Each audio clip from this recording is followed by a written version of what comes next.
Unboxing af den nye Candela Smart pære, som er en Bluetooth-kontrolleret pære, som du kan styre via din iPhone eller din Android-telefon. Når man modtager pæren, så kommer den i sådan en kasse som den her. Hvis vi prøver at pakke den ud, så er det en standard E27 pære, det vil sige en E27 fatning. Så prøv lige at skrue pæren i fatningen.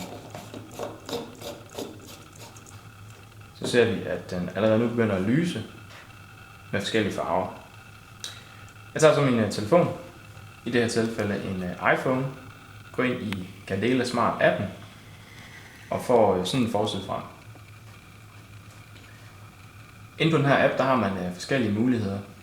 Øverst til venstre har man en menuknap, øverst til højre har man en tænd-sluk af pæren, og nederst har man 3 funktioner, som er farver, hvid eller effekter.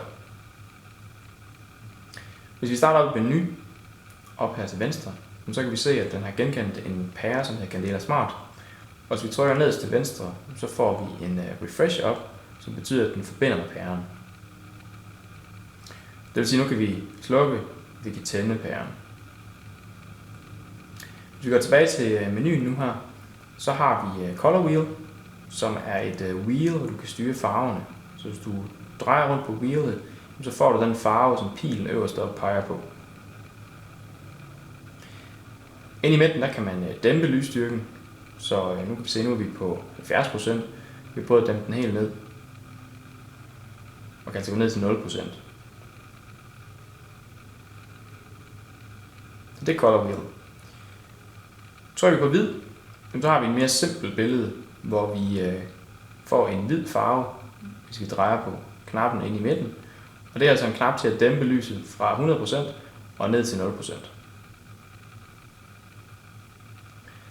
Den sidste funktion er effekt.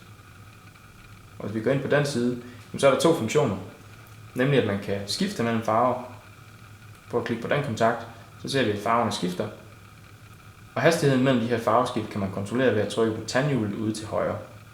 Hvis vi trykker her, så kan vi prøve at sætte hastigheden ned og se at farverne skifter mere eller hurtigere.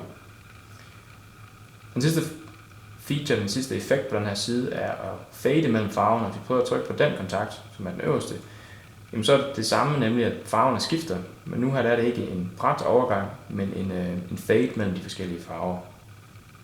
Og igen kan vi ændre på hastigheden, så vi får kortere eller længere tid mellem de forskellige farver. Den sidste ting, jeg lige vil vise fra appen, det er, at man inde i menuen, øverst til venstre, kan kontrollere de forskellige pærer, man må have indstillet til den her app. Så i det her tilfælde har vi kun én. Hvis vi prøver at holde navnet her, klik på navnet og holde inde, så kan vi omdøbe, og vi kan fx kalde den her stue. På samme måde man kunne få flere pærer herind og kalde dem forskellige ting, så man kunne identificere dem i sit hus. Og man har også mulighed for at lave en gruppe, så man fx kunne styre 5 pærer i stuen på samme tid.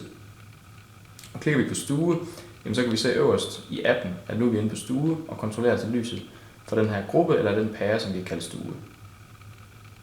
Det var Candela Smart.